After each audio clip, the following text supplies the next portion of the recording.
Hello, I'm Elena, 59 years old, a former trauma nurse who spent 30 years being the perfect wife. I need to confess something before I begin. I turned my back on my own mother-in-law when she needed me most. Not because I was cruel, but because I was exhausted. 30 years of being told that my nursing career didn't matter anymore, that my job was to smile and serve his family. When Richard demanded I become Constance's full-time caregiver, I finally said no.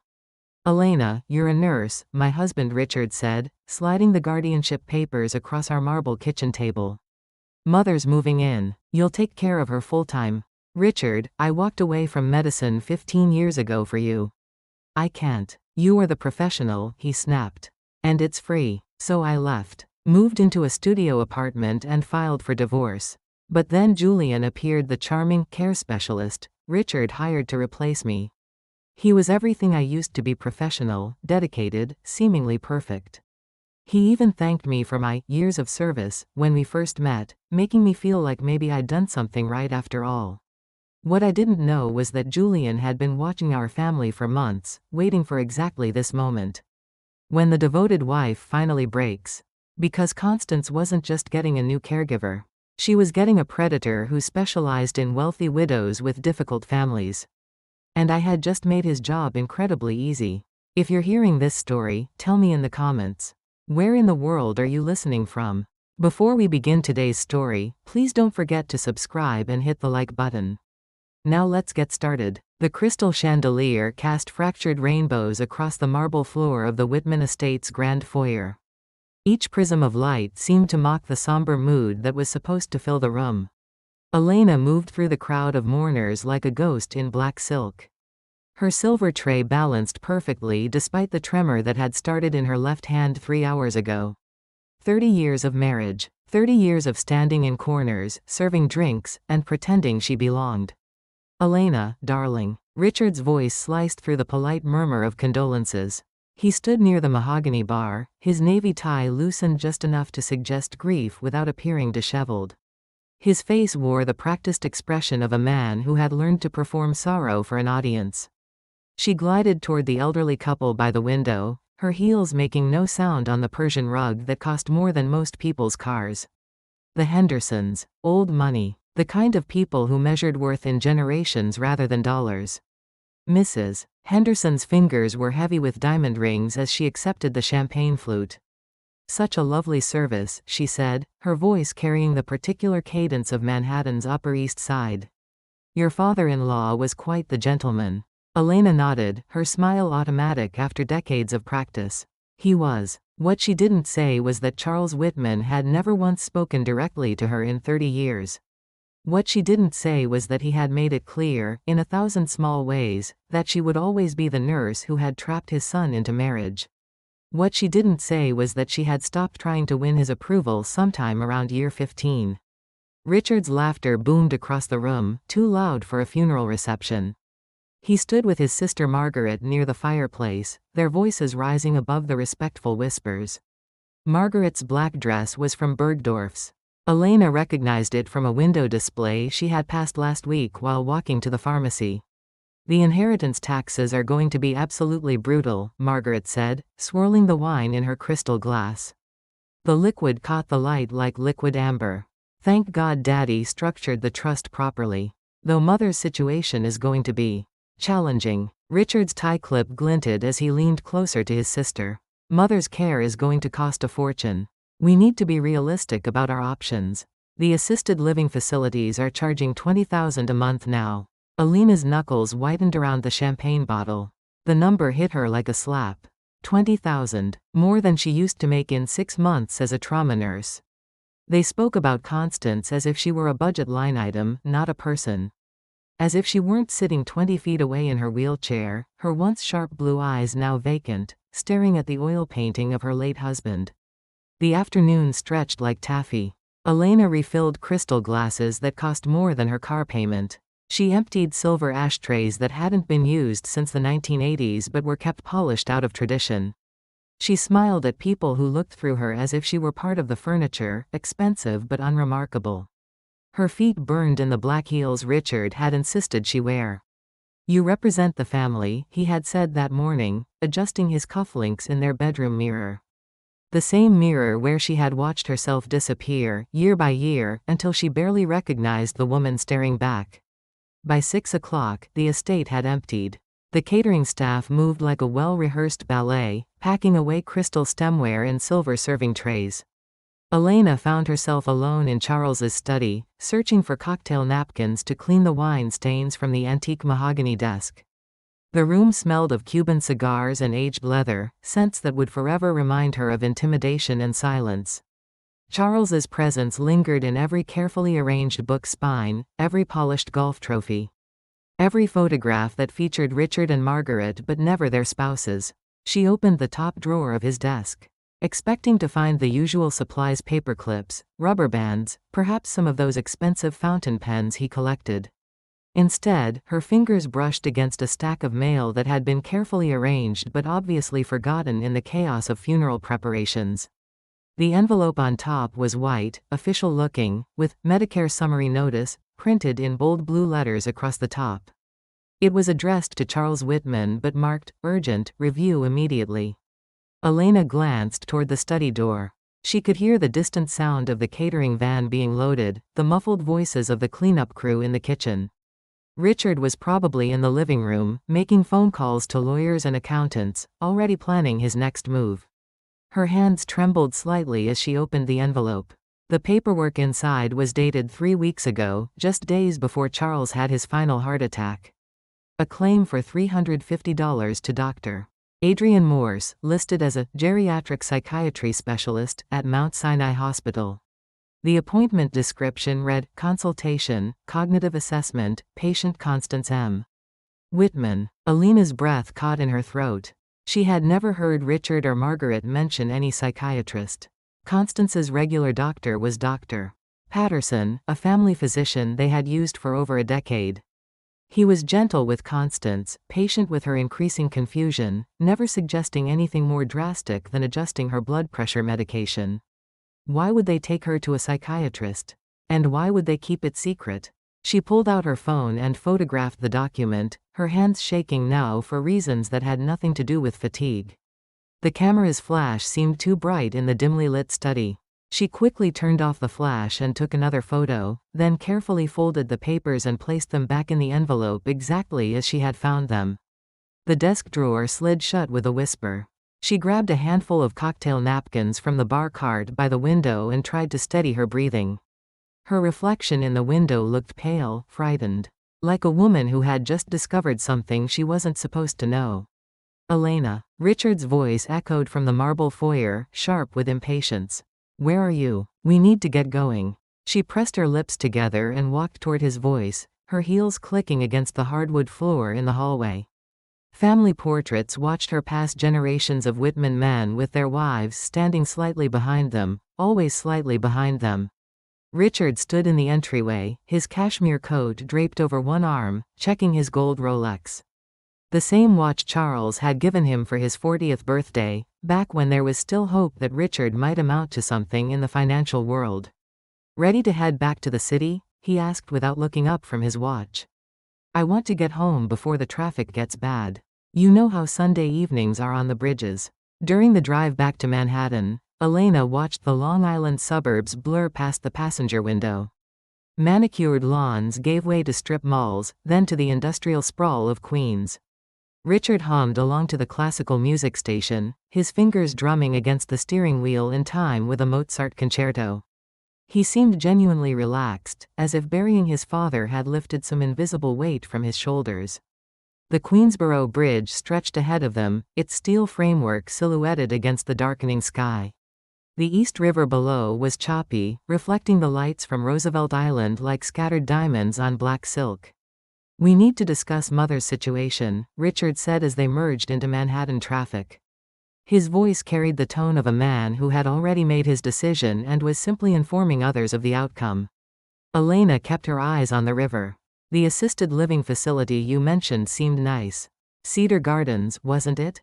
The one with the memory care unit." Richard shook his head, his jaw tightening. "Too expensive. I ran the numbers. With the market down, we simply can't afford $15,000 a month." I've been thinking, she should move in with us. The words hit Elena like ice water. She turned to look at him, studying his profile in the green glow of the dashboard lights. Richard, the penthouse isn't equipped for someone with her needs. There's no wheelchair accessibility, no medical equipment, no. You're a nurse, he interrupted, as if that simple fact solved every problem. It's perfect. You can take care of her full-time. Think of the money we'll save. Was a nurse, Elena corrected, her voice barely above a whisper.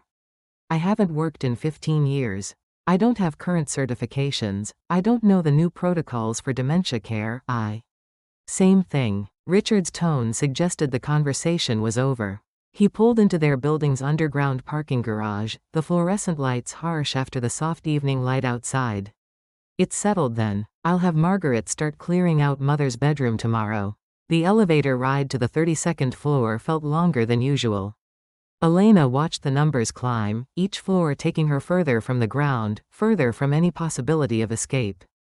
The penthouse had always felt like a beautiful prison, but now she could feel the walls closing in.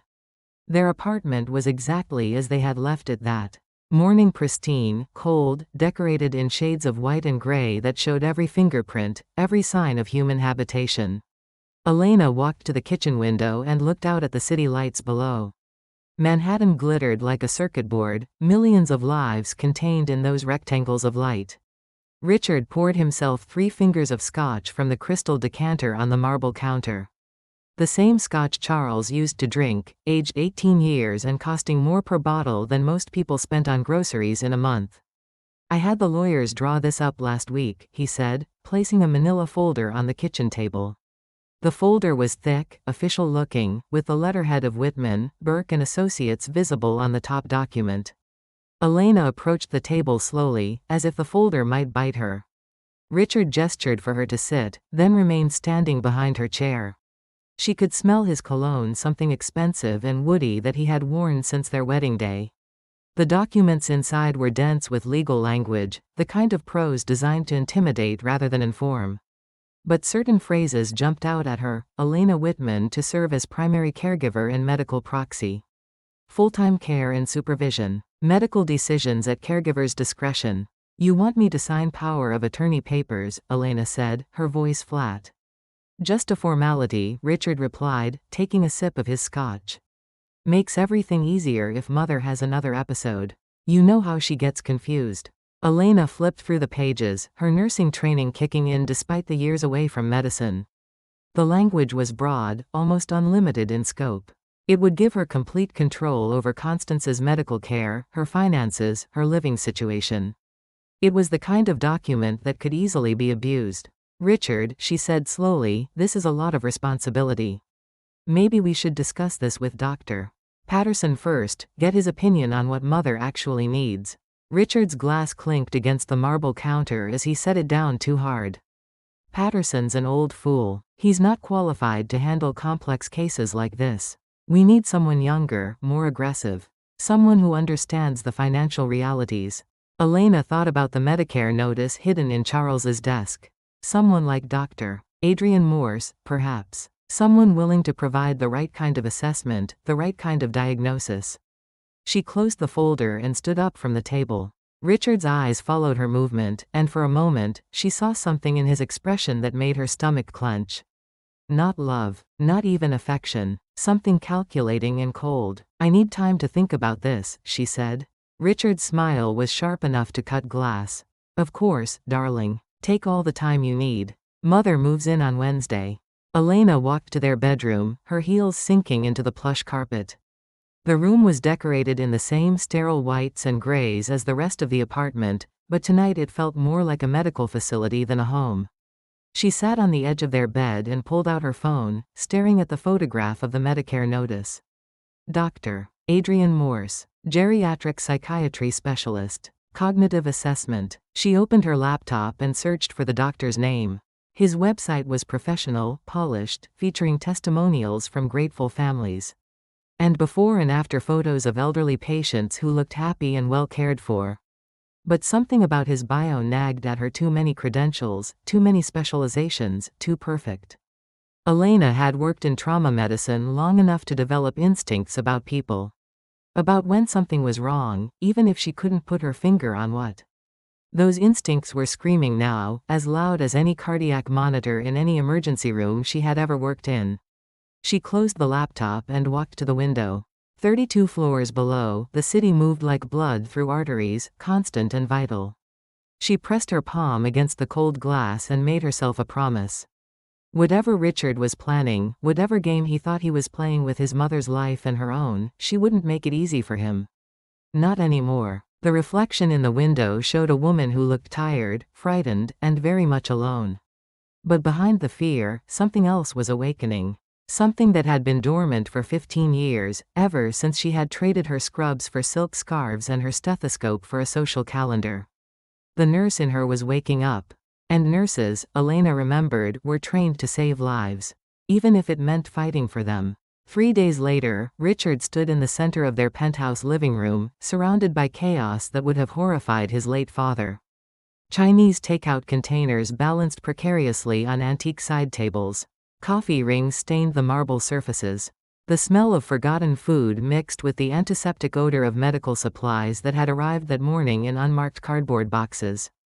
Constance sat in her wheelchair by the floor-to-ceiling windows, staring out at Central Park 32 floors below.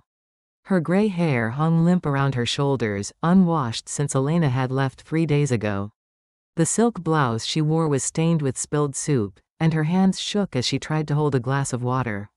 "Mother, you need to eat something," Richard said, his voice tight with frustration.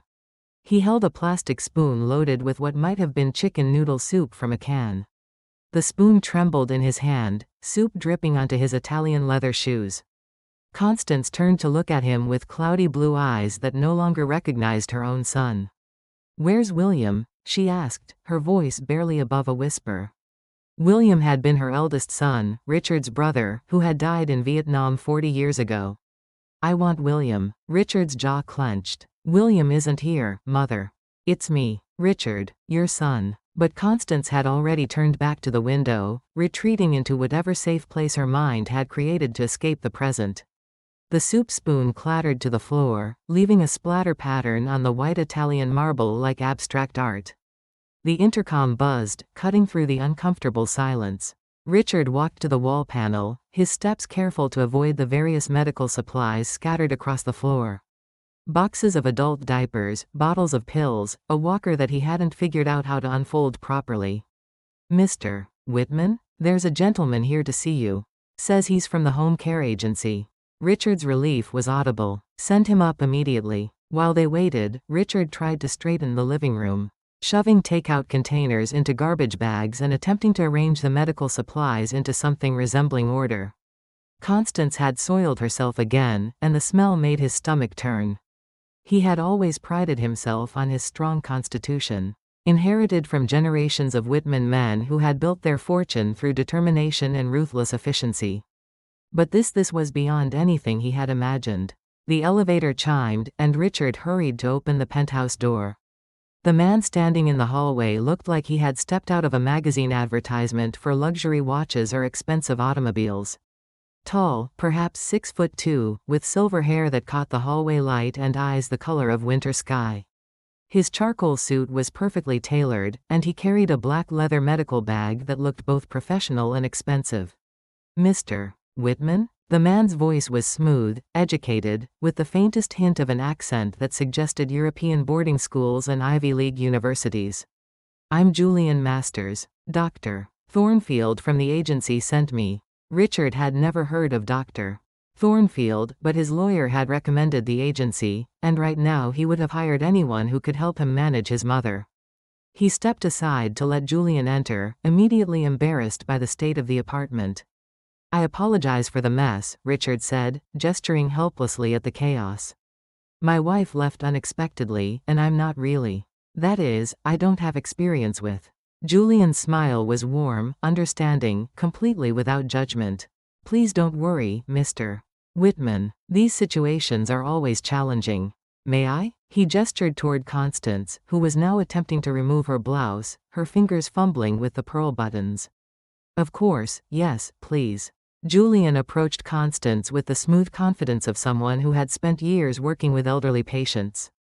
He knelt beside her wheelchair, bringing himself to her eye level, his movements unhurried and graceful. "Hello, beautiful," he said softly, his voice carrying a warmth that seemed to penetrate Constance's confusion. "What a lovely view you have here. You can see the whole park, can't you?" Constance's hands stilled on her buttons. She looked at Julian with sudden focus, her cloudy eyes clearing slightly. "Do I know you?" she asked. "I'm Julian," he said, reaching into his medical bag. "I'm here to help you feel more comfortable. Would that be all right?" Something remarkable happened. Constance nodded. For the first time in days, she seemed to recognize that someone was speaking directly to her, treating her like a person rather than a problem to be solved. Julian's hands were steady as he prepared a syringe, the movements precise and professional. "This will help with the anxiety," he explained, both to Constance and to Richard. "Just a mild sedative, very safe, very gentle." The injection was quick, nearly painless.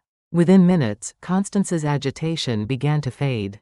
Her shoulders relaxed, her breathing became deeper and more regular. She leaned back in her wheelchair with what appeared to be the first genuine comfort she had experienced in days. "William," she said again, but this time her voice was soft, dreamy. She looked at Julian with an expression that was almost peaceful. "Is that you, my beautiful boy?" Julian didn't correct her. Instead, he smoothed her gray hair away from her forehead with gentle fingers. "I'm here now," he said quietly. "You're safe." Richard watched this transformation with a mixture of relief and awe. In 15 minutes, this stranger had accomplished what Richard had failed to do in 3 days. Constance looked calm, clean, and cared for.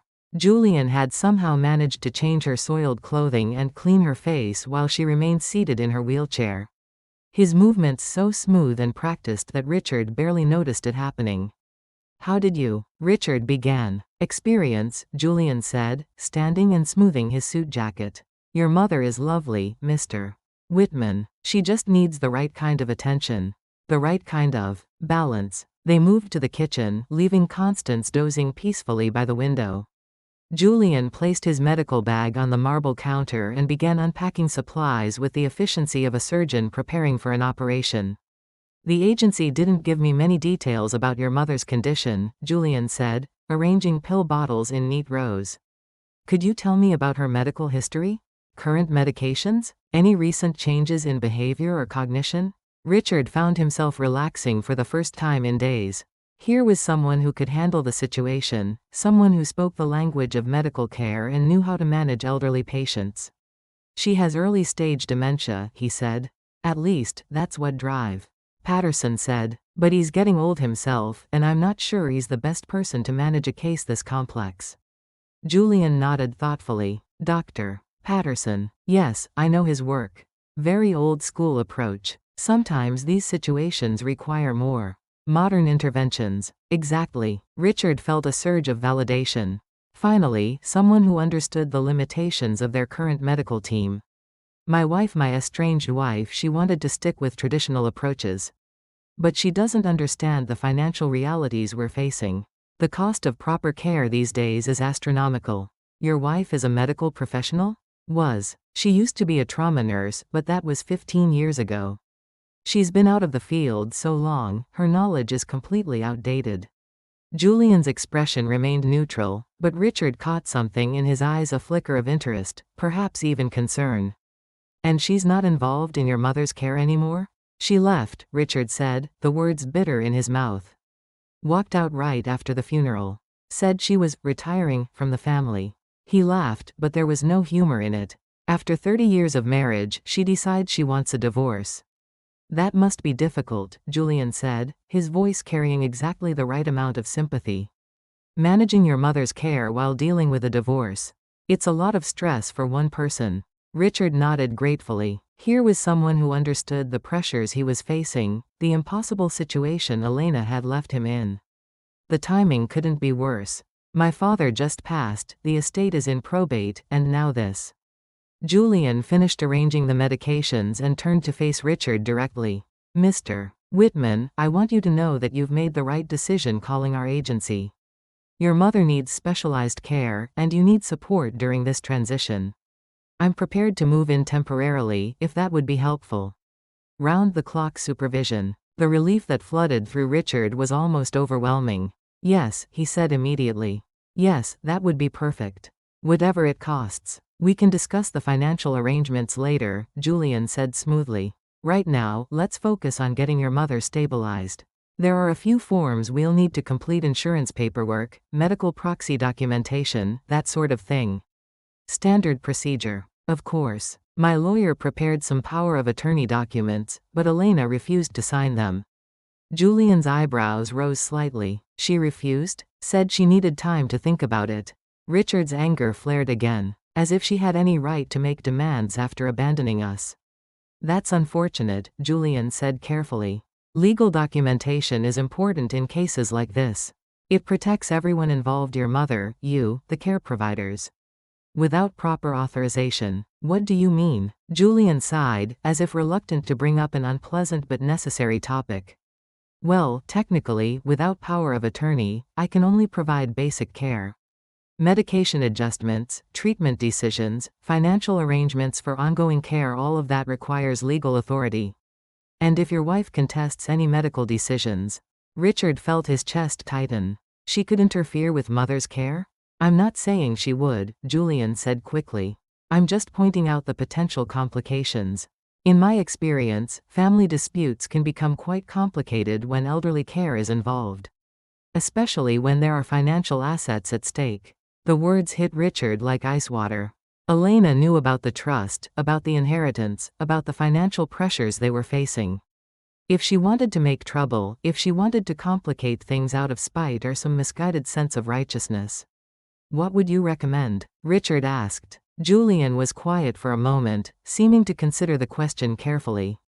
In cases like this, I often suggest that families work with specialists who understand both the medical and legal aspects of elder care. Physicians who can provide the kind of comprehensive assessments that courts and insurance companies require. You mean like a psychiatrist?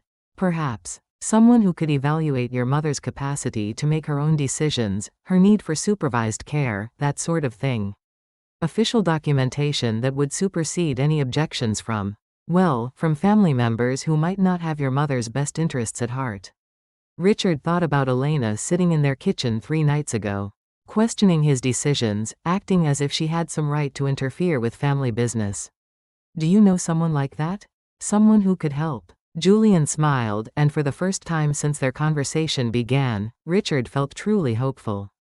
As a matter of fact, I do. Later that evening, after Julian had settled Constance into what used to be Richard and Elena's guest bedroom, Richard sat alone in his study with a glass of scotch and a stack of papers. Julian had been thorough, providing detailed care plans and medication schedules that looked impressive and professional. More importantly, he had given Richard the contact information for Dr. Adrian Morse, a geriatric psychiatrist who specialized in capacity assessments and guardianship cases. Richard picked up his phone and scrolled to Elena's contact information. He hesitated for a moment, then deleted her number entirely. She had made her choice. She had walked away from her responsibilities, abandoned his mother when she was most vulnerable. Whatever happened next, she had brought it on herself.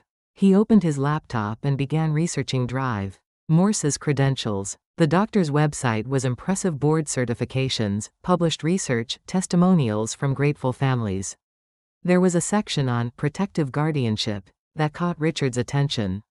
Describing situations where elderly patients needed to be protected from family members who might not have their best interests at heart. Richard closed the laptop and finished his scotch.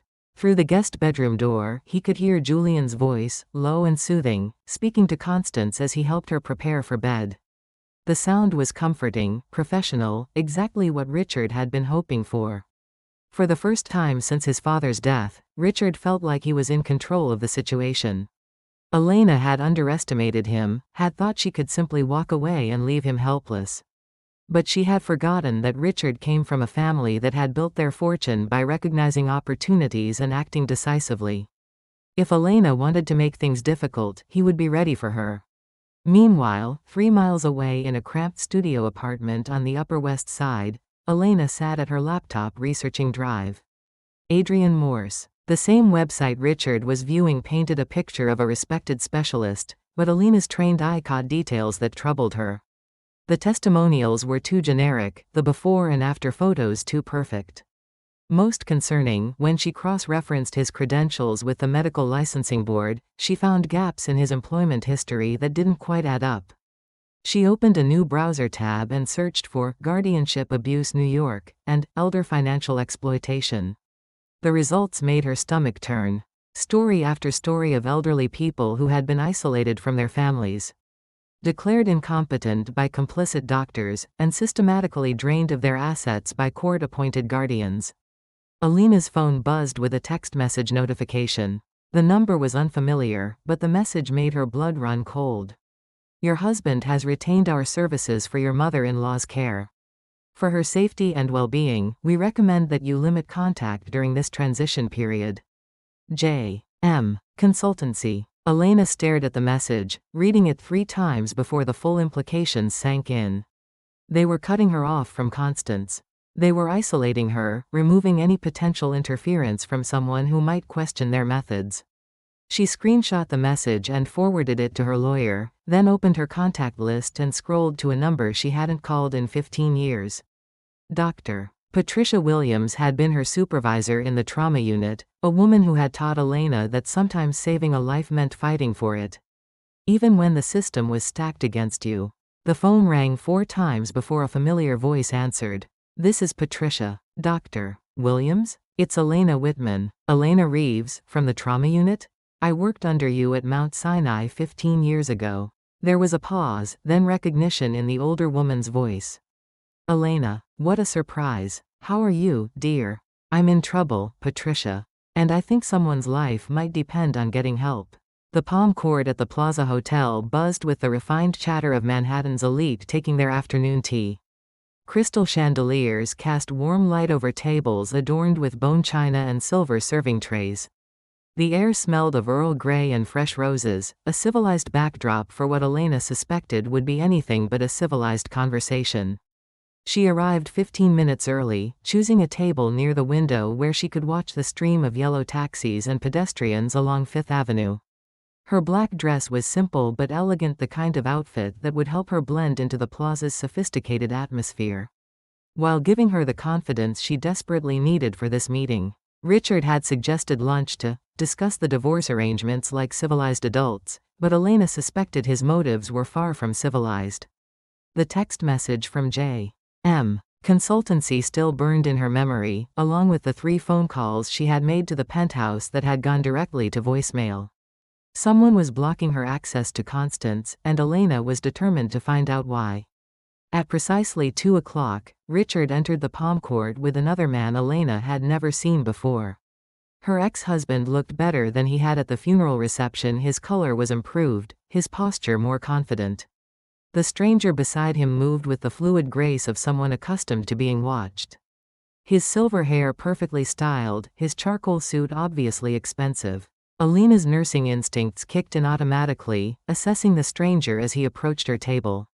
Mid-30s, she estimated, despite the prematurely gray hair. Excellent physical condition. Manicured hands. The kind of controlled, measured movements that suggested either medical training or military background.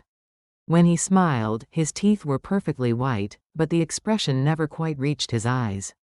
Elena, Richard said, bending to kiss her cheek in a performance of marital courtesy for the benefit of other diners. You look well. She submitted to the kiss while studying the stranger over Richard's shoulder. Thank you for agreeing to meet. Of course. Richard pulled out his chair with practiced charm. I'd like you to meet Julian Masters. He's been helping me care for Mother. Julian extended his hand with the confidence of someone accustomed to making good first impressions. His grip was firm but not overpowering, his palm warm and dry. Mrs. Whitman, Richard has told me so much about you. Has he? Elena kept her voice neutral, professional. I wasn't aware that Mother Whitman had a new caregiver. When did this arrangement begin? Just after you left, Richard said, signaling the waiter. Julian's agency came highly recommended. Mother has been much more comfortable since he arrived. Elena noticed that Julian remained silent, allowing Richard to control the narrative. The waiter approached, and Richard ordered wine without consulting either Elena or Julian. Another small power play, another way of demonstrating that he was in charge of this meeting. I tried calling to check on her, Elena said carefully. My calls weren't returned. Julian spoke for the first time since the introduction, his voice carrying a note of professional concern. Mrs. Whitman, I hope you'll understand that during this transition period, we've found it best to limit outside stimulation.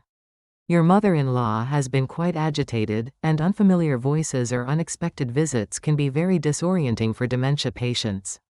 The words were reasonable, spoken with the authority of someone who clearly knew about elder care.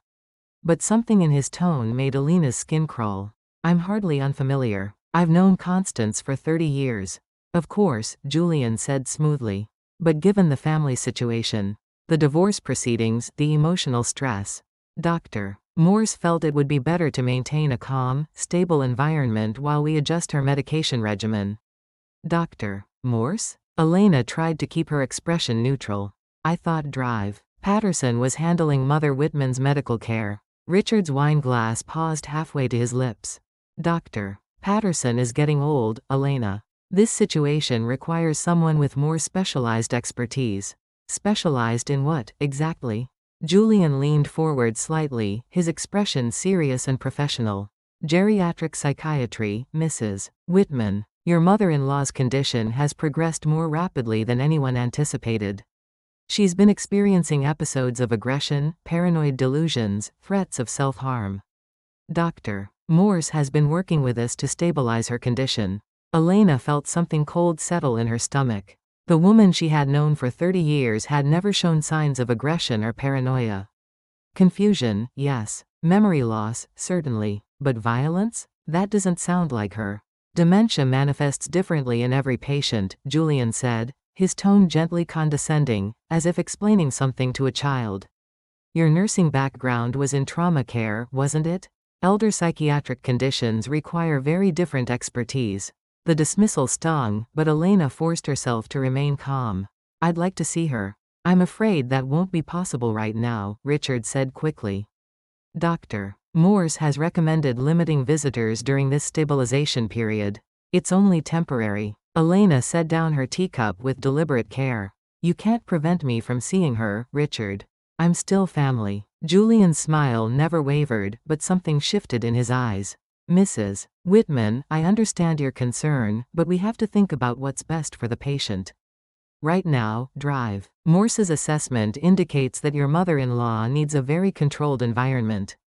Any disruption to her routine could trigger another episode. What kind of episode? Richard and Julian exchanged a look that made Elena's chest tighten. She attacked a nurse last week, Richard said quietly. Scratched her face, drew blood. Julian had to physically restrain her.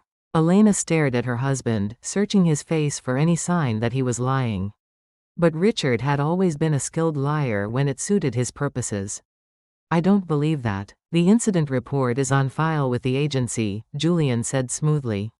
He reached into his jacket pocket and withdrew a manila envelope. Actually, we were hoping you might sign these documents today. They would formalize the care arrangements and protect everyone involved. Elena opened the envelope with trembling fingers. The documents were more complex than the power of attorney papers Richard had shown her earlier.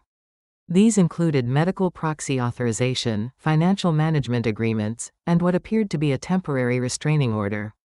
A restraining order? Elena's voice was sharper than she intended. Just a precaution, Richard said, his tone suggesting this was a minor administrative detail. Given Mother's recent aggression, Drive Morse felt it was important to have legal protections in place for her caregivers. Elena read the document more carefully. The restraining order wasn't to protect the caregivers from Constance, it was to protect Constance from Elena.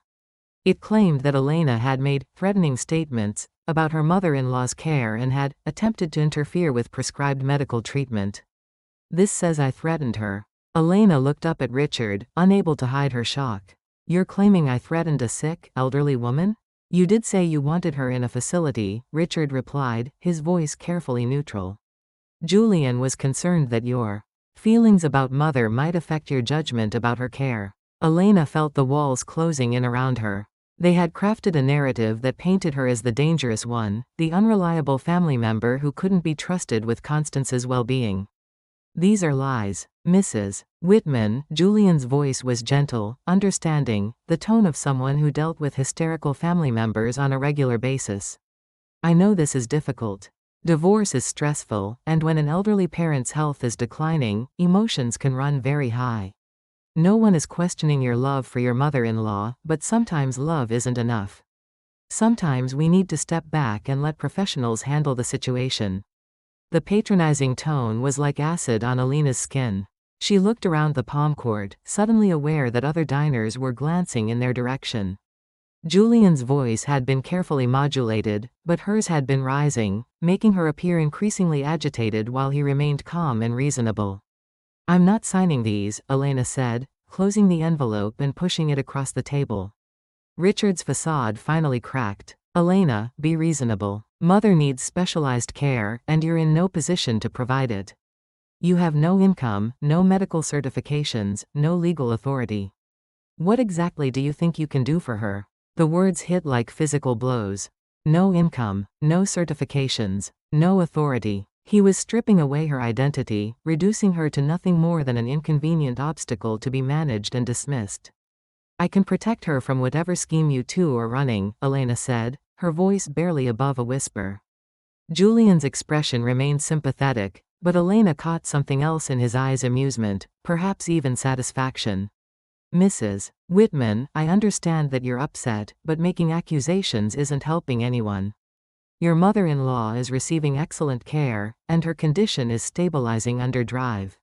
Morse's treatment. Elena stood up from the table, her legs unsteady beneath her. The entire palm court seemed to be watching now, Manhattan's elite being treated to the spectacle of a middle-aged woman having what appeared to be an emotional breakdown over afternoon tea. This isn't over, she said, her voice shaking with anger and humiliation. Richard's smile was sharp enough to cut glass. Yes, it is, Elena. It was over the moment you walked out on your responsibilities. Mother has the care she needs now, from people who actually understand her condition. Elena walked through the palm court toward the exit, her face burning with shame and rage. Behind her, she could hear the low murmur of Richard and Julian's voices, probably discussing her behavior, analyzing her weaknesses, planning their next move. Outside on Fifth Avenue, the autumn air felt like a slap after the warmth of the hotel. Elena stood on the sidewalk, watching the stream of pedestrians flow around her like water around a stone. Everyone had somewhere to go, something important to do. She felt invisible, erased, as if the last 30 years of her life had been nothing more than a bad dream. Her phone buzzed with a text message. The number was the same one that had contacted her before. J.M. Consultancy. Legal documentation filed today. Future contact should be directed through appropriate channels. Thank you for your cooperation. Elena stared at the message, her hands shaking so violently she could barely hold the phone. They had ambushed her, used the lunch meeting to deliver legal papers while making her appear unstable and unreasonable. The restraining order was probably already filed, along with whatever other documents Julian had prepared to isolate Constance completely. She walked north on Fifth Avenue, past the luxury stores and art galleries. Past the stream of shoppers and tourists who lived in a world where elderly women weren't systematically isolated and exploited by charming sociopaths in expensive suits. Her reflection in the store windows showed a woman who looked defeated, older than her 59 years. Walking alone through a city that suddenly felt hostile and foreign. But as she walked, Elena's nursing training began to reassert itself. The clinical assessment skills that had served her well in trauma situations, the ability to see patterns and recognize when something was medically wrong. Julian's explanation of Constance's condition didn't match what Elena knew about dementia progression. The aggression, the paranoid delusions, the rapid deterioration, these weren't typical symptoms of early-stage dementia. They were symptoms of someone being deliberately over-medicated. Elena stopped walking and pulled out her phone. She scrolled through her contacts until she found Drive. Patricia Williams's number. Patricia had taught her that sometimes the system failed patients, and when it did, nurses had an obligation to fight back. Patricia? It's Elena again. I think I need more help than I realized. And I think someone's life depends on it. 20 blocks away, in the penthouse overlooking Central Park, Julian checked his phone and smiled at the confirmation message from his lawyer. The restraining order had been filed and approved. Mrs. Elena Whitman was now legally prohibited from contacting or visiting her former mother-in-law. Constance sat in her wheelchair by the window. Her eyes unfocused from the afternoon dose of sedatives Julian had carefully calibrated to keep her compliant but not catatonic. She was a beautiful woman still, despite her age and confusion. The kind of refined, wealthy widow who had built Manhattan's social hierarchy through generations of careful breeding and strategic marriages. "How did it go?" Richard asked, entering the living room with a glass of scotch already in his hand despite the early hour. "Exactly as predicted," Julian said, adjusting the blanket around Constance's legs with practiced tenderness.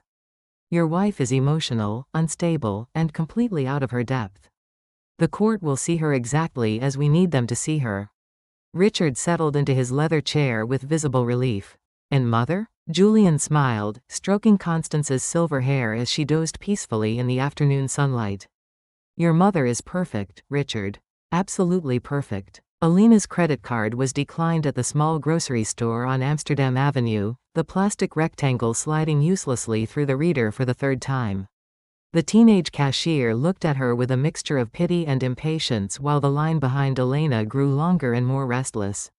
"I'm sorry, ma'am," the girl said, her voice carrying the particular brand of false sympathy that came from dealing with difficult customers all day. "It says, account frozen, contact bank." Elena stared at the card in her hand as if it had betrayed her personally. It was the emergency credit card she had kept separate from their joint accounts, the one Richard supposedly didn't know about.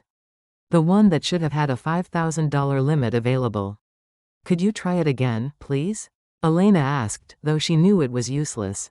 Behind her, someone sighed audibly. "Lady, it's not gonna work," said a man in a construction jacket. "Step aside so the rest of us can pay for our stuff." Elena abandoned her cart of groceries: bread, milk, soup. The basics she needed to survive in her tiny studio apartment, and walked out of the store into the gray October afternoon. Her hands shook as she dialed the customer service number printed on the back of the credit card. The automated system put her on hold for 27 minutes. When a human voice finally came on the line, it belonged to a customer service representative who sounded like she had been dealing with difficult customers all day. "Mrs. Whitman? Yes, I see the problem here. Your account has been frozen due to a fraud alert filed by the primary cardholder." Elena felt the sidewalk seem to shift beneath her feet. "The primary cardholder? Mr. Richard Whitman." He reported suspicious activity on the account and requested that all charges be blocked pending investigation. "This is my card," Elena said, her voice rising despite her efforts to stay calm. "I'm an authorized user. I've been using this account for 15 years. I understand your frustration, ma'am, but when the primary cardholder reports fraud, we have to freeze the account immediately for everyone's protection. You'll need to contact Mr. Whitman to have the freeze removed." Elena hung up without saying goodbye. The thought of calling Richard, of begging him to unfreeze her account, made her stomach turn. This was deliberate, calculated. He was cutting off her access to money the same way Julian had cut off her access to Constance. She walked the 12 blocks back to her apartment, past the delis and laundromats and check cashing places that served Manhattan's invisible population of people who lived paycheck to paycheck. People like her, apparently. People with no resources and no options. Her studio apartment was on the 4th floor of a pre-war building that had been converted into tiny units for people who couldn't afford Manhattan real estate prices. The elevator was broken again, so Elena climbed the narrow stairs, her legs heavy with exhaustion and defeat. The apartment was smaller than Constance's bathroom in the penthouse. A Murphy bed that folded down from the wall, a kitchenette with 2 electric burners, a bathroom the size of a closet. Elena had lived here for 6 days, and already the walls felt like they were closing in on her. She sat on the edge of the bed and opened her laptop, scrolling through her online banking. The joint checking account showed a balance of $127.43. The savings account had been completely emptied. Even the small investment account she had built up over the years gone. Elena closed the laptop and lay back on the bed, staring at the water stains on the ceiling. Somewhere in Manhattan, in a penthouse overlooking Central Park, Constance was being systematically drugged and isolated by people who saw her as nothing more than a source of income. And Elena was powerless to stop it. Her phone rang, jarring her from her spiral of despair. The number was unfamiliar, but Elena answered anyway, hoping for some small piece of good news. "Is this Elena Whitman?" The voice was professional, clipped, with the authority of someone accustomed to delivering bad news. "Yes. This is Officer Martinez with the NYPD. We have a report that you've been making threatening statements regarding a Mrs. Constance Whitman. I need you to come down to the precinct for questioning." Elena sat up so quickly she felt dizzy. "Threatening statements? I never threatened anyone. Ma'am, we have a sworn statement from Dr. Julian Masters indicating that you made verbal threats regarding Mrs. Whitman's care. There's also a restraining order in effect. Are you aware of this restraining order?" "I haven't been served with any restraining order," Elena said, though her voice sounded weak even to herself. "The order was filed this afternoon. You should receive official notification within 24 hours. In the meantime, I need you to understand that any contact with Mrs. Constance Whitman or attempt to visit her residence could result in arrest." The phone call lasted another 10 minutes, with Officer Martinez explaining Elena's legal obligations in the tone of someone reading from a script. When it ended, Elena sat in her dark apartment, overwhelmed by the speed and efficiency with which they had destroyed her life. 6 days ago, she had been Mrs. Richard Whitman, wife of 30 years, living in a penthouse on the Upper East Side. Today, she was a suspected elder abuser with no money, no access to her family, and no legal standing to protect the woman she had cared for longer than Julian had been alive. Elena's laptop chimed with an email notification. The message was from a law firm she had never heard of, with a subject line that made her blood run cold: "Notice of guardianship proceedings, Constance M. Whitman." She opened the email with trembling fingers. The legal document inside was dense with bureaucratic language, but the essential facts were clear. Dr. Adrian Morse had filed a petition with the court requesting that Julian Masters be appointed as Constance's legal guardian.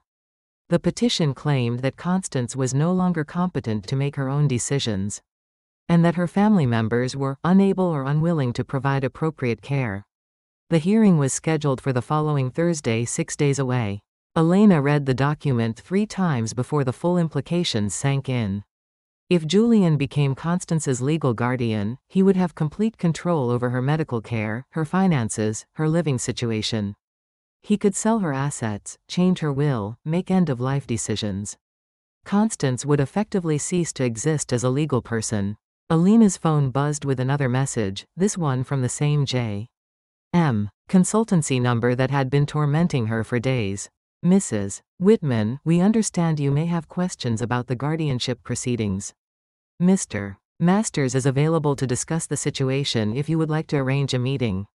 We believe it would be in everyone's best interest to resolve this matter amicably." Elena stared at the message, her hands shaking with rage. They were offering to negotiate, probably hoping she would agree to stay away in exchange for some small financial settlement. They wanted to buy her silence, to make her complicit in whatever they were planning. She started to type a response, then stopped. Everything she said could be used against her in court, could be twisted to make her appear unstable or threatening. They had already painted her as an unfit caregiver and a potential threat to Constance's safety. One wrong word could land her in jail. Elena deleted the message without responding and opened a new browser window. She searched for "guardianship abuse New York City" and spent the next 3 hours reading horror stories that made her own situation look almost mundane by comparison. Elderly people who had been declared incompetent based on questionable medical evaluations. Families who had been cut off from their loved ones by court-appointed guardians who systematically drained their assets. A system that was supposed to protect vulnerable adults but had been corrupted by people who saw elderly wealth as an opportunity for exploitation. By midnight, Elena had read enough to understand the scope of what she was facing. Julian wasn't just a con artist, he was part of a sophisticated operation that used the legal system to legitimize elder abuse. The restraining order, the guardianship petition, Drive Morse's psychiatric evaluation, they were all pieces of a carefully constructed legal framework, designed to isolate Constance and transfer control of her assets to people who had no right to them. Elena closed her laptop and walked to the single window in her apartment. 4 floors below, Amsterdam Avenue was quiet except for the occasional taxi and the distant sound of sirens. The city that had been her home for 60 years suddenly felt alien and dangerous, full of predators who wore expensive suits and spoke in medical terminology. But as she stood there in the darkness, Elena felt something stirring inside her that she hadn't experienced since her days in the trauma unit. The same instinct that had driven her to fight for patients when the system failed them. The same stubborn refusal to accept that bad things happened to good people without consequences. Constance was alone in that penthouse with people who saw her as nothing more than a source of income. She was being drugged into compliance, isolated from anyone who might question her treatment, systematically robbed of her autonomy and dignity. Elena picked up her phone and scrolled to Dr. Patricia Williams's number. It was past midnight, but Patricia had always been a night owl, and this couldn't wait until morning. Patricia? I know it's late, but I need help. They're trying to steal everything from her, and the system is helping them do it. Patricia's voice was alert despite the hour. Elena? What's happened? I think they're going to kill her, Elena said, the words tumbling out before she could stop them. Not quickly, not obviously, but slowly. They're going to drug her and isolate her and take everything she has, and when there's nothing left, she's going to die in some understaffed facility where no one knows her name. There was a long pause before Patricia spoke again. Elena, listen to me. You sound like you're having a panic attack. Take a deep breath. Elena forced herself to breathe slowly, to speak clearly. I'm not having a panic attack, Patricia. I'm having a moment of clarity. They've been planning this for months, maybe years. Richard's broke. I should have seen it sooner. Julian isn't just a caregiver, he's a professional predator. And I'm the only person who knows what's really happening. What do you need me to do? Elena looked out at the city lights, at the millions of people sleeping peacefully in their beds, unaware that their elderly relatives could be systematically victimized by a legal system designed to protect them. I need to remember how to be a nurse again, Elena said. I need to remember how to fight for someone who can't fight for themselves. Elena sat in her cramped apartment as the gray October dawn filtered through her single window. Surrounded by documents spread across her makeshift table like pieces of a puzzle she was desperately trying to solve. Her laptop screen showed the Medical Licensing Board website, where she had been cross-referencing Drive. Adrian Morse's credentials since 3 in the morning. The coffee in her mug had grown cold hours ago, but Elena barely noticed. She was deep in the methodical, obsessive mindset that had served her well during her trauma. Nursing days, the ability to focus completely on a problem until she found the pattern everyone else had missed. A memory surfaced suddenly, triggered by something in Dr. Morse's published papers. 5 years ago, she had noticed Richard forging his father's signature on a check for $12,000. When she confronted him about it, he had looked her straight in the eye and told her she was imagining things. You're tired, Elena, he had said, his voice carrying that particular blend of condescension and concern that made her doubt her own perception. You've been working too hard. Maybe you should see someone about these paranoid thoughts. She had let him gaslight her, had convinced herself that maybe she had been mistaken. The check had been for home maintenance, and Charles did sometimes authorize repairs without consulting the family. It was easier to believe Richard's explanation than to face the possibility that her husband was stealing from his own father. But now, sitting in her studio apartment with nowhere to hide from the truth, Elena could see the pattern clearly. Richard had been planning this for years, slowly positioning himself to inherit his parents' wealth while systematically undermining anyone who might question his motives. Elena's phone rang, jarring her from her thoughts. Dr. Patricia Williams's name appeared on the screen. Elena? I've been thinking about our conversation last night. Are you somewhere safe? Elena looked around her tiny apartment, the water-stained walls, the narrow bed that folded down from the wall, the kitchenette with 2 electric burners that barely worked. Define safe. I mean, are you physically safe? You sounded desperate last night. I'm worried about you. Elena rubbed her eyes, feeling the weight of 6 days without proper sleep. I'm fine, Patricia, just tired, but I think I'm starting to understand what's happening. Tell me. Elena picked up one of the documents she had printed. Drive. Morse's medical license application from 15 years ago. Do you remember Mrs. Chen? The elderly woman who died in the ICU about 5 years ago?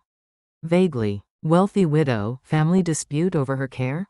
She came in with symptoms that looked like stroke or dementia, but her blood work showed elevated levels of benzodiazepines. The nephew who brought her in claimed she had been prescribed anxiety medication, but when we tried to contact her regular doctor, we found out he had never prescribed anything stronger than blood pressure medication. Patricia was quiet for a moment. I remember now. You suspected the nephew was over-medicating her. The nephew's name was Jason Mitchell. Charming, well-educated, claimed he was a certified caregiver. He had all the right documentation, said all the right things. But something felt wrong. Elena pulled up a news article she had bookmarked earlier. Jason Mitchell was arrested 2 years later for elder fraud. He had been systematically targeting wealthy widows, gaining their trust, isolating them from their families, and draining their accounts.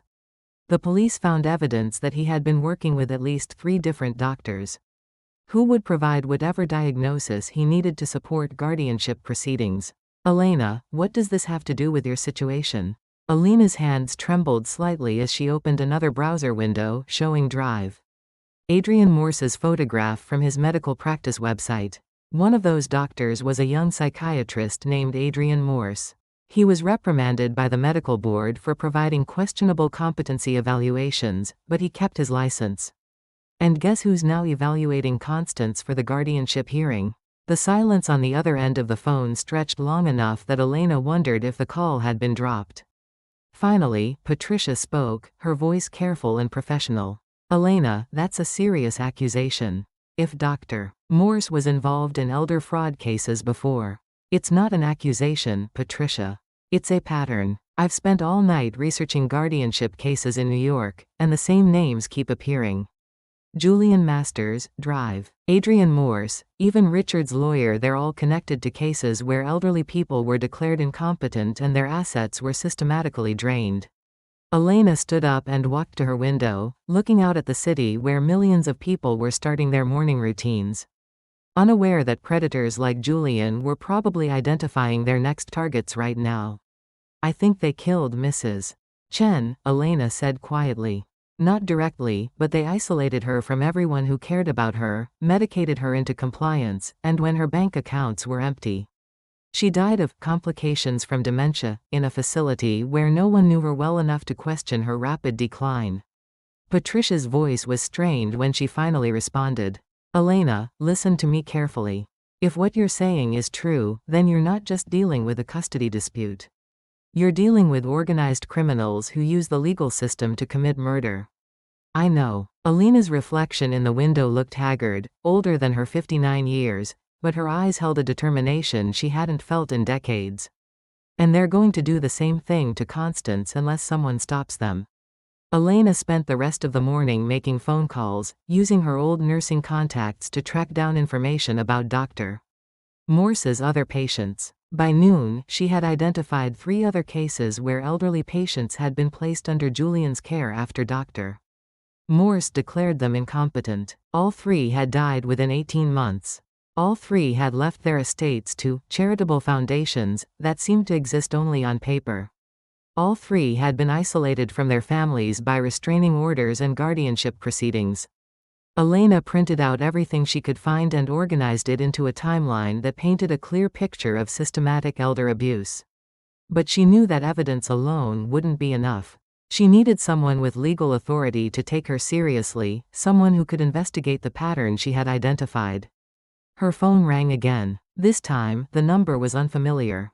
Mrs. Whitman? This is Detective Sarah Rodriguez with the NYPD Financial Crimes Unit. I understand you've been making inquiries about Dr. Adrian Morse and Julian Masters. Elena's heart stopped. Had they somehow monitored her internet searches? Were they tracking her phone calls? Who told you I was asking questions? Dr. Patricia Williams contacted my office this morning. She said you might have information relevant to an ongoing investigation. Elena felt a surge of gratitude toward her former supervisor. Patricia had believed her, had taken her seriously enough to contact law enforcement. Detective Rodriguez, I think they're going to kill my mother-in-law. And I think they've done it before. Mrs. Whitman, I'd like you to come down to the station this afternoon. Bring whatever documentation you've gathered. And Mrs. Whitman, don't contact Mr. Masters or Drive Morse. If they suspect you're investigating them, it could put you in danger. After Elena hung up, she sat in her apartment for a long time, processing the implications of what Patricia had done. An NYPD detective was taking her seriously. There was an ongoing investigation. She wasn't alone anymore. For the first time since this nightmare began, Elena felt something that resembled hope. But hope was tempered by fear.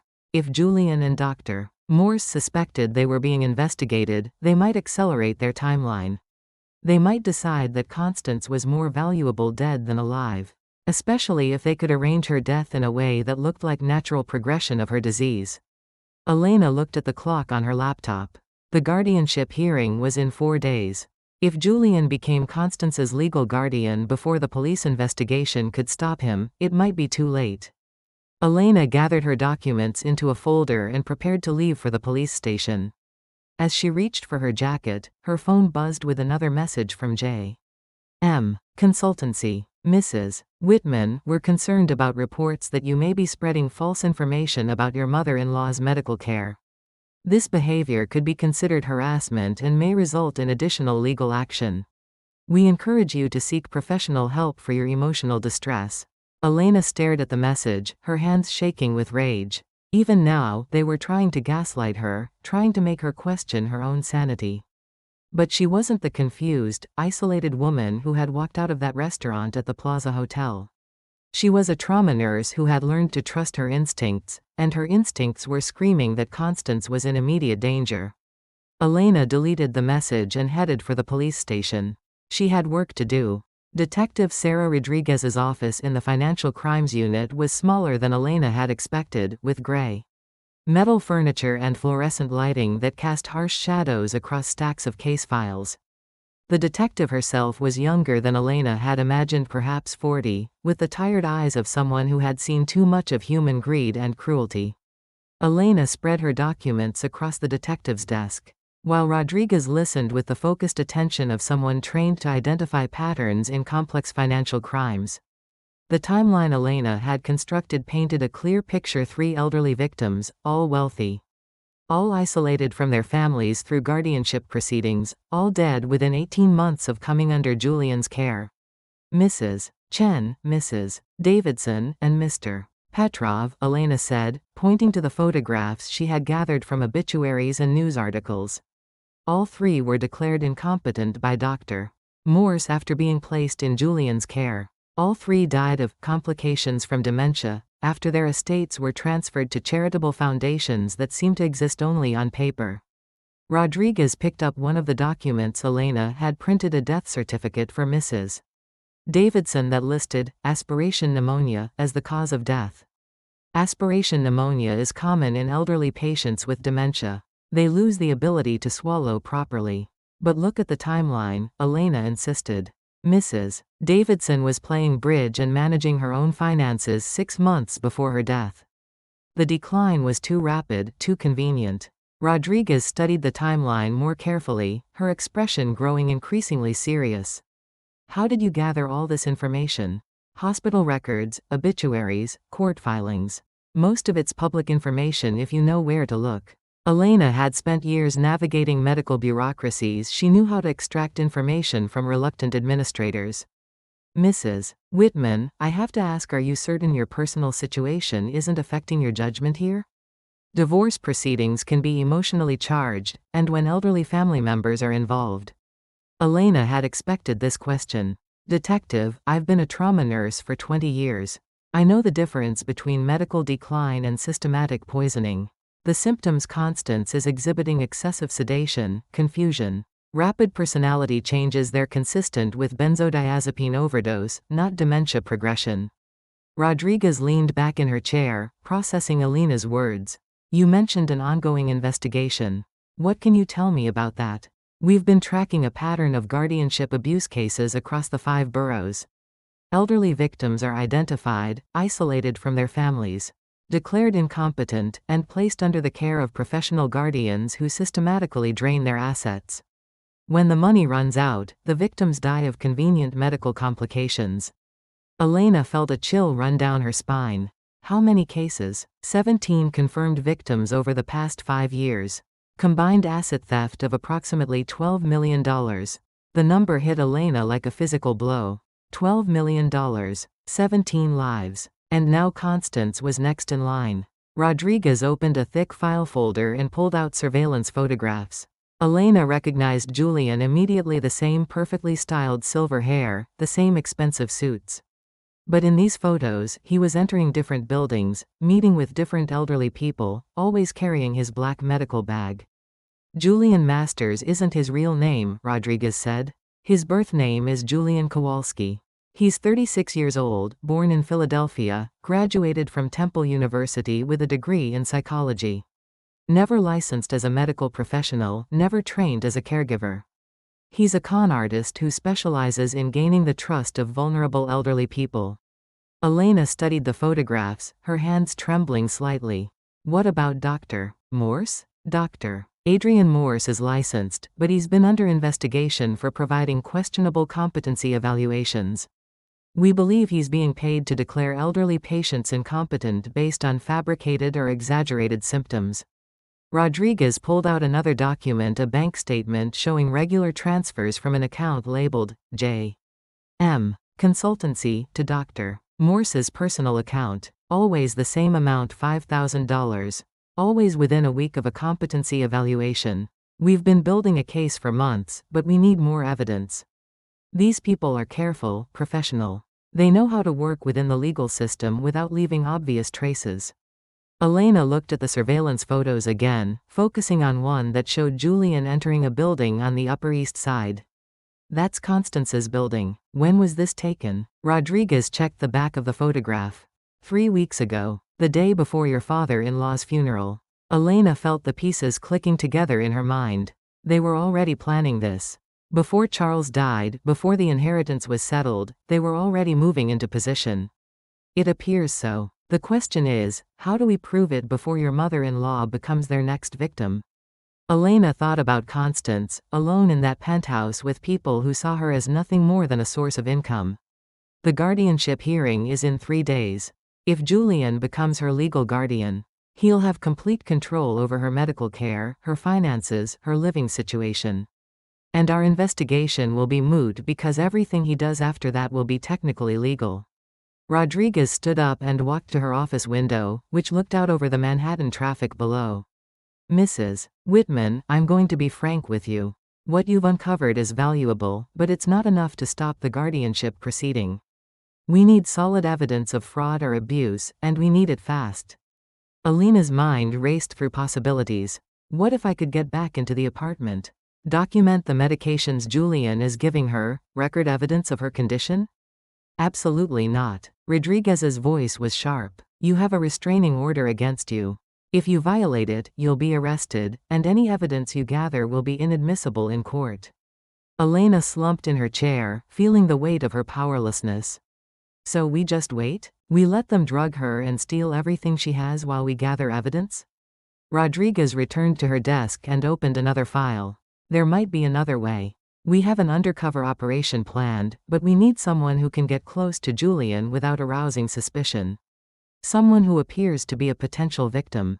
Elena looked up sharply. What do you mean? Julian targets wealthy elderly women, usually widows with substantial assets and no close family members to interfere. Our undercover officer fits the profile, but she needs a credible way to meet him. Rodriguez pulled out a photograph of an elegant woman in her 70s, silver-haired and well-dressed. This is Detective Margaret Sullivan. She's been working undercover in financial crimes for 15 years. She's going to pose as a wealthy widow looking for companionship and care assistance. Elena studied the photograph. How does this help Constance? If we can get Detective Sullivan close to Julian, record him discussing his methods. Maybe even get him to reveal details about previous victims, we can use that evidence to stop the guardianship hearing and arrest everyone involved. The plan was risky, Elena realized, but it was also their only chance to save Constance before it was too late. What do you need from me? Elena asked. Rodriguez smiled for the first time since their meeting began. We need you to introduce them. Over the next 2 hours, Rodriguez outlined the undercover operation. Elena would contact Julian, claiming she had reconsidered her opposition to his caring for Constance.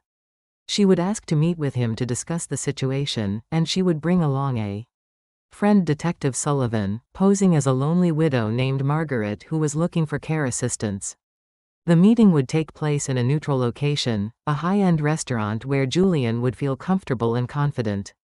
Detective Sullivan would be wired for sound, and backup officers would be positioned nearby in case anything went wrong. The key is to make Julian believe he's found another potential victim, Rodriguez explained. If he thinks Margaret is wealthy and vulnerable, he'll want to add her to his client list. That's when he's most likely to reveal information about his methods. Elena felt a mixture of hope and terror. If the operation worked, they could save Constance and stop Julian from victimizing anyone else. If it failed, Constance would be completely at Julian's mercy within a matter of days. Detective Rodriguez, Elena said as she prepared to leave the police station. What happens if Julian becomes suspicious? What if he realizes it's a setup? Rodriguez's expression was grim. Then your mother-in-law is probably going to die, Mrs. Whitman, and there won't be anything any of us can do to stop it. Elena walked out of the police station into the gray October afternoon, her mind already planning the phone call she would have to make to Julian. She would have to sound defeated, apologetic, willing to cooperate. She would have to convince the most dangerous man she had ever encountered that she was giving up the fight for Constance's life.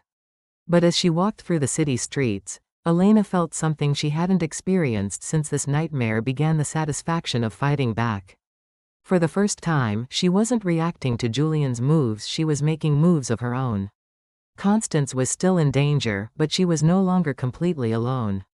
The NYPD was involved now, with resources and authority that Elena could never have mustered on her own. And in 3 days, when Julian thought he was meeting with a defeated woman and her vulnerable friend, he would actually be walking into a trap designed by people who understood his methods as well as he did. Elena pulled out her phone and scrolled to the J.M. consultancy number. Her finger hesitated over the call button for just a moment, then pressed it firmly. Time to save Constance's life. The restaurant Julian chose for their meeting was exactly what Elena had expected: Le Bernardin. One of Manhattan's most expensive establishments, where the wealthy and powerful gathered to conduct business over $400 tasting menus. The kind of place where Julian could display his sophistication, while assessing potential victims in an atmosphere that suggested legitimate success rather than criminal predation. Elena arrived 15 minutes early, her hands steady despite the wire recording device taped beneath her blouse and the knowledge that NYPD officers were positioned throughout the restaurant. Detective Sullivan sat at a nearby table, looking every inch the wealthy widow in her Chanel suit and pearl necklace, casually reading a menu while monitoring every conversation in the dining room. At precisely 7 o'clock, Julian entered with the confidence of a man who owned the world. His silver hair was perfectly styled, his charcoal suit obviously bespoke, and he moved through the restaurant like he dined there regularly. Elena forced herself to smile as he approached her table, though her skin crawled at the sight of his practiced charm. "Elena," he said warmly, leaning down to kiss her cheek in a performance of concern and reconciliation. "You look well. I'm so glad you decided to call." "Thank you for agreeing to meet," Elena replied, her voice carefully modulated to sound defeated but cooperative. "I've had time to think about our conversation at the plaza, and I realize I may have been emotional." Julian's smile was understanding, forgiving, the expression of a man accustomed to dealing with hysterical family members. Divorce is always difficult, especially when an elderly parent's health is involved. "I completely understand your initial reaction." The waiter appeared to take their drink orders, and Julian requested a bottle of wine that cost more than Elena's monthly rent. Another display of wealth and taste, another way of establishing his credibility and status. "How is Constance?" Elena asked, injecting just the right note of genuine concern into her voice. "Much improved," Julian said, his tone professional but warm. "The medication adjustments Morse prescribed have helped significantly with her agitation.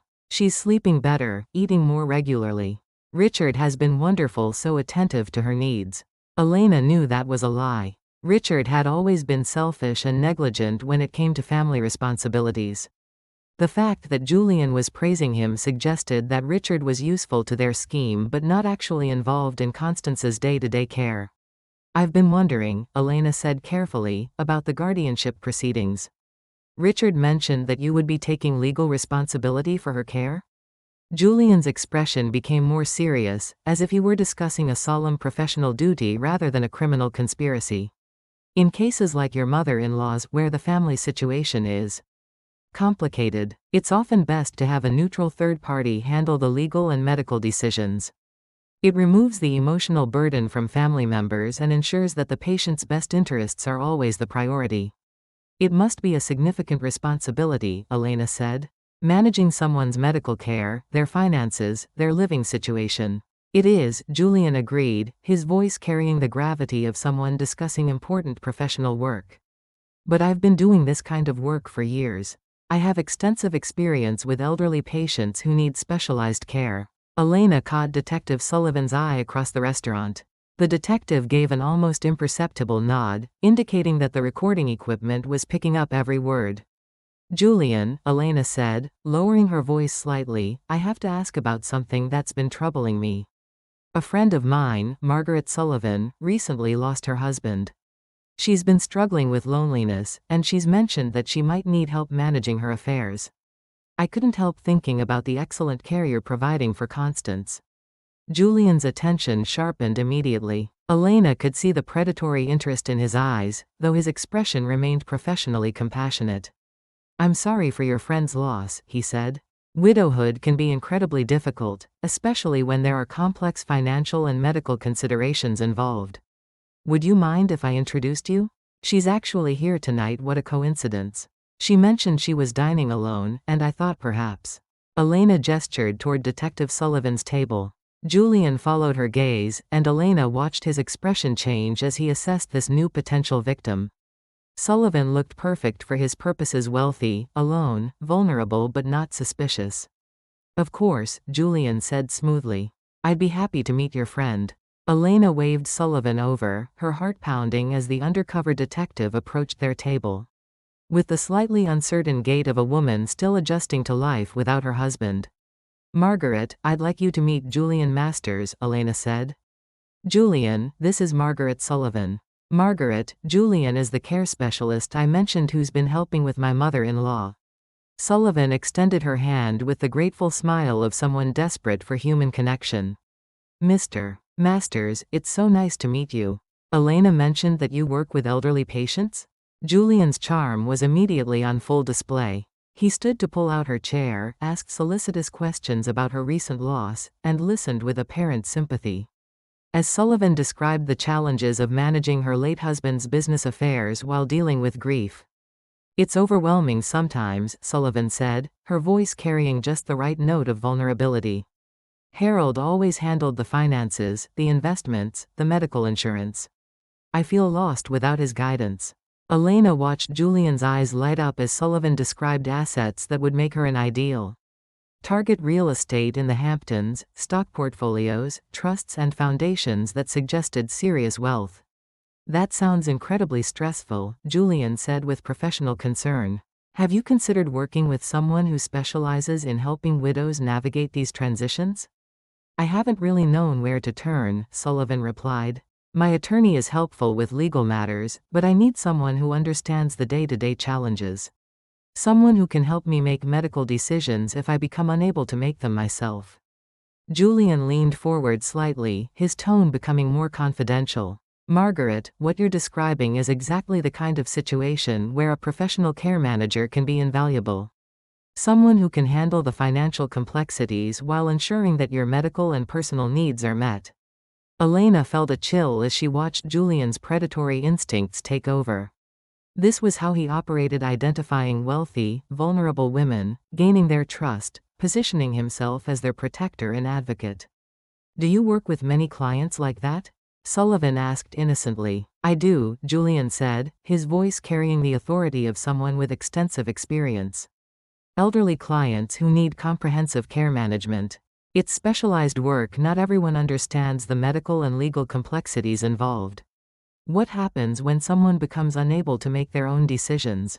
Sullivan asked. I worry about ending up like some of these elderly people you read about, taken advantage of by family members or caregivers. Julian's expression became grave, as if he were discussing a serious professional concern. Unfortunately, elder abuse is more common than people realize. Family members sometimes prioritize their inheritance over the elderly person's well-being.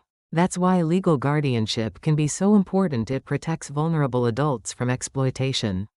Elena felt sick as she listened to Julian explain how guardianship proceedings worked. How elderly people could be protected from greedy family members by placing them under the care of qualified professionals. He was describing his criminal scheme as if it were a legitimate social service. Have you ever had to pursue guardianship for a client? Sullivan asked. When necessary, Julian replied. It's always a last resort, but sometimes families become so dysfunctional that legal intervention is the only way to protect the elderly person. I had one case where the client's daughter-in-law was actually preventing her from receiving proper medical care, making false accusations about her care providers. We had to obtain a restraining order to protect the client from harassment. Elena realized he was talking about her, about Constance, twisting the facts to make himself appear as the protective caregiver and Elena as the abusive family member. That sounds terrible, Sullivan said with apparent sympathy. What happened to the client? She's much better now, Julian said with satisfaction. Proper medication, qualified medical supervision, protection from family interference. She'll be able to live out her remaining years in comfort and dignity. The conversation continued for another hour, with Julian becoming increasingly confident and detailed in his descriptions of how he protected elderly clients from exploitation. Detective Sullivan was masterful in her role, appearing vulnerable and wealthy while drawing Julian into increasingly incriminating statements. By the time they parted company, Julian had essentially confessed to isolating elderly clients from their families, working with complicit doctors to declare them incompetent, and using guardianship proceedings to gain control of their assets. All of it recorded, all of it admissible in court. As Elena watched Julian leave the restaurant, probably already planning how to add Margaret Sullivan to his list of victims, she felt a mixture of triumph and revulsion. They had the evidence they needed to stop him. But listening to him describe his crimes with such casual professionalism had made her realize the true scope of his evil. Julian wasn't just stealing money, he was stealing lives, identity, dignity. He was turning elderly people into legal non-entities while systematically destroying everything that made them human. But not Constance. Not this time. Elena's phone buzzed with a text from Detective Rodriguez. Outstanding work. Arrest warrants being prepared. Guardianship hearing postponed pending investigation. For the first time in weeks, Elena smiled genuinely. Julian Masters, Drive, Adrian Morse, and everyone involved in their criminal enterprise were about to discover that sometimes the system they had corrupted could still be used to deliver justice. Constance was going home. 6 months later, Elena stood in the bright, airy office of her new consulting firm on the Upper West Side, reviewing case files that had become both her professional purpose and personal mission. Elder Guardian Services occupied the entire third floor of a converted brownstone, with conference rooms designed to feel more like living rooms than corporate offices, comfortable spaces where families could discuss difficult decisions about their elderly loved ones, without the intimidation factor of traditional legal environments. The morning sunlight streamed through tall windows as Elena prepared for her first client meeting of the day. Mrs. Chen's daughter had contacted her the week before, concerned about a care manager who had approached her elderly mother with offers of comprehensive assistance. Elena's preliminary investigation had revealed red flags that were becoming disturbingly familiar: exaggerated medical assessments, isolation tactics, and financial arrangements that favored the caregiver more than the client. Elena's secretary buzzed the intercom. Mrs. Whitman? The Kowalski family is here for their 10 o'clock appointment. Send them in, please. Elena reviewed the Kowalski file one more time before they entered. Another attempted guardianship scam, another family fighting to protect an elderly relative from people who saw vulnerability as opportunity. But this time, Elena was in a position to help from the beginning rather than racing to prevent a tragedy already in progress. The consulting firm had been Detective Rodriguez's suggestion, born from the realization that Alina's combination of medical knowledge, personal experience, and investigative instincts made her uniquely qualified to identify and prevent elder abuse. The NYPD's Financial Crimes Unit regularly referred cases to her, and she had developed relationships with honest lawyers, ethical doctors, and social workers who shared her commitment to protecting elderly people from exploitation. Julian Masters was serving 25 to life in federal prison for elderly abuse, fraud, and conspiracy. Dr. Adrian Morse had lost his medical license and was awaiting trial on charges of providing fraudulent medical evaluations. Richard was serving 5 years for conspiracy and theft. His financial crimes finally catching up with him after decades of minor frauds and major moral failures. But the victories came with costs Elena was still learning to accept. Her phone rang, interrupting her preparation for the Kowalski meeting. The caller ID showed a number she recognized but rarely answered anymore. Elena? It's Richard. His voice was different now, smaller, uncertain, without the arrogant confidence that had defined him for so long. Prison had apparently stripped away the facade he had maintained for 60 years. Leaving behind something that might have resembled humility if Elena had been inclined to give him credit for personal growth. What do you want, Richard? I know you probably don't want to hear from me, but I wanted to tell you about Mother. Elena's chest tightened. Constance had been living in a high-end memory care facility since her rescue from Julian's custody. Receiving proper medical treatment and gradually recovering from the systematic overmedication that had nearly destroyed her mind. Elena visited her twice a week, but Constance's recognition was sporadic, her memories fragmented by months of chemical suppression. What about her? She's asking for you. The nurses said she's been more alert lately, more aware of her surroundings. Yesterday she asked where Elena was. Elena closed her eyes, feeling the familiar mixture of hope and heartbreak that accompanied any news about Constance's condition. The woman she had known for 30 years was still buried somewhere beneath the confusion and medication damage. But she emerged only occasionally, like sunlight breaking through persistent clouds. I'll visit her this afternoon, Elena said. Elena, I know I don't have the right to ask for anything, but I need you to know that I never wanted her to be hurt. I was desperate, financially, and Julian convinced me that he could help her. I didn't know what he was really planning. Elena looked out her office window at the street below, where ordinary people were going about their morning routines, unaware that predators like Julian moved among them, identifying potential victims and planning elaborate schemes to steal their lives. Richard, I believe that you didn't understand the full scope of what Julian was planning. But you knew something was wrong. You saw the medication, the isolation, the rapid deterioration. You chose to ignore it because it was financially convenient. Richard was quiet for a long moment. I know. I have to live with that every day. Elena hung up without saying goodbye. Richard's guilt was his own burden to carry, and she had no interest in absolving him of responsibility for his choices. He had prioritized money over his mother's well-being, and the fact that he was now suffering consequences didn't erase the damage he had helped cause. The Kowalski meeting went well. Elena was able to provide them with specific warning signs to watch for, legal resources to protect their father's assets, and contact information for medical professionals who specialized in legitimate elder care. Another family armed with knowledge and support, another potential victim protected from exploitation. That afternoon, Elena drove to the memory care facility where Constance lived. The place was nothing like the sterile institutional environments where Julian's victims had died. Sunny common areas, individual rooms decorated with family photos and personal belongings, staff members who knew each resident's history and preferences.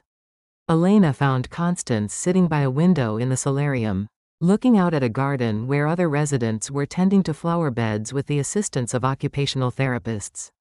She was wearing a soft blue sweater that complemented her silver hair, and her expression was more peaceful than Elena had seen it in months. Constance? Elena approached slowly, not wanting to startle her. It's Elena. Constance turned to look at her, and for a moment, Elena saw a flicker of recognition in her blue eyes. Not the cloudy confusion that had characterized her condition during Julian's care, but the sharp awareness that had once made her one of Manhattan's most formidable society hostesses. Elena, Constance said quietly. I've been waiting for you. Elena sat in the chair next to Constance's, her heart racing with hope. How are you feeling today? Better. Constance's voice was soft but clear. The doctors here are kind. They don't give me medicine that makes me feel like I'm drowning. Elena felt tears gathering in her eyes. Constance's description of Julian's medication regime was the most coherent explanation she had given of her experience during those terrible months. I'm glad you're feeling better, Elena said. You're safe here. No one is going to hurt you anymore. Constance reached over and took Elena's hand, her grip surprisingly strong. That man, Julian, he wasn't really taking care of me, was he? No, Elena said gently. He wasn't, but he's gone now, and he can't hurt you or anyone else. They sat together in comfortable silence, watching the other residents work in the garden. Elena marveled at the resilience of the human spirit. The ability to recover from systematic abuse and find moments of peace despite the damage that had been done. Elena, Constance said suddenly. I want you to know that I was wrong about you. All those years, I thought you weren't good enough for Richard.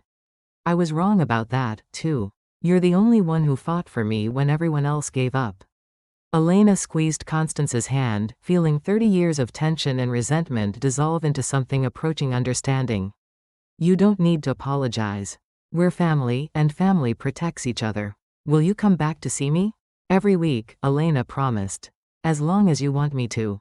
Elena stayed until dinner time, listening as Constance shared fragments of memories that were gradually returning as her mind cleared from the chemical fog Julian had imposed. Stories about her children when they were young, about the early years of her marriage. About the dreams she had abandoned when social expectations required her to become a decorative appendage to her husband's success. As Elena prepared to leave, Constance looked at her with eyes that were completely lucid, completely present. Elena, what you're doing now, helping other families. It's important work. Don't let anyone tell you it doesn't matter. Elena walked out of the memory care facility into the Manhattan twilight, feeling something she hadn't experienced in months: genuine contentment. Her life looked nothing like what she had planned at 59. She lived in a small apartment instead of a penthouse, drove a used car instead of a luxury sedan, and worked for justice rather than social status. But she was helping people. She was preventing other families from experiencing the nightmare she and Constance had endured. She was using everything she had learned as a nurse, as a wife, as a victim to build something meaningful from the wreckage of her previous life. Elena's phone buzzed with a text from Detective Rodriguez. New case just came in. Elderly man, suspicious caregiver, family concerned about isolation. Can you meet tomorrow morning? Elena smiled as she typed her response, absolutely. Send me the details. The city moved around her like a river of light and sound, millions of people pursuing their own versions of happiness and meaning. Some of them were predators, looking for vulnerable targets to exploit. But others were protectors, people who chose to use their skills and knowledge to defend those who couldn't defend themselves. Elena had spent 30 years being the victim, the passive participant, the woman who accepted whatever life handed her. But that woman was gone, replaced by someone who understood that real strength came from using your suffering to prevent other people's pain. Life doesn't end just because it breaks once. What falls apart can be the very place where we learn to stand again. The trauma of discovering Julian's scheme had shattered Elena's comfortable illusions about family, marriage, and security. But from those shattered pieces, she had built something stronger: a life dedicated to protecting other people's mothers, fathers, grandparents from the kind of systematic cruelty that had nearly destroyed Constance. If this story gave even a small moment of strength to someone out there, then everything I went through means something today. Every sleepless night researching guardianship abuse, every terrifying conversation with Julian, every moment of powerless rage had led to this: a woman who could stand between predators and their intended victims. If this resonated with you, please like and subscribe, and share a piece of your own story in the comments below. Because elder abuse thrives in silence, in the assumption that these things only happen to other people's families. But they happen to families like Elena's, families like yours. Families where love and loyalty are used as weapons against the very people they're meant to protect. Your words might become the seed of the next chapter we create together. Every story shared, every warning heeded, every family protected, creates a network of awareness that makes it harder for people like Julian to operate in the shadows. Thank you for spending this time with me, for witnessing Constance's story, for understanding that sometimes the greatest victories come not from getting what we want, but from preventing others from losing what they